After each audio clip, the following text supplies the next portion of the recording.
ዛሬ እስቲ ስለ ዲሞክራሲ አንዳንድ ነገሮች እንጫወት። በዚህ ጭውታችን ላይ ሁለት ፈላስፎች እናነሳለን። አንደኛው ሶቅራጠስ ሲሆን ሁለተኛው ፕሉቶ ነው። ሶቅራጠስ ዲሞክራሲ ሁሉንም ሀሳቦች በአንድ አግዳሚ ላይ ያስቀምጣል ይላል።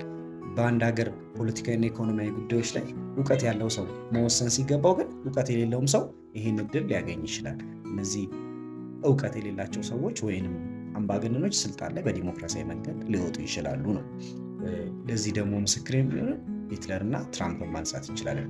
የእሱ ደቀ መዝሙር የሆነው ፕሉቶ ደግሞ ዲሞክራሲ ምርጡን መሪ ሳይሆን የሚሰጠን ምርጡን ዋሾ ሰው ነው የሚሰጠን የሚል ሀሳብ ደግሞ በማንሳት የሶቅራጠስን ሀሳብ ያጣል። ፕሉቶ ፖለቲከኞች በዲሞክራሲያዊ ምርጫ ስልጣን ለማግኘት ሲሉ፣ ድምፅ ለማግኘት ሲሉ የውሸት በመዋሸት የህዝቡን ፍርሃት በመጠቀም ወይም ያለን ጥላቻ በመጠቀም ድምፅ ለማግኘት ይችላሉ። ይህም ምርጡን መሪ ሳይሆን ምርጡን ዋሾ ወደ ስልጣን ሊያመጣ ይችላል ይላል።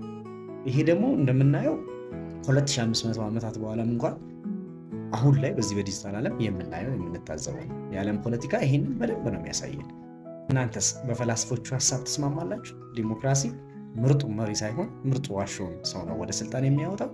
እስቲ ሀሳባችሁን ኮመንት ላይ ንገሩኝ። ኮመንት ላይ እናውራ።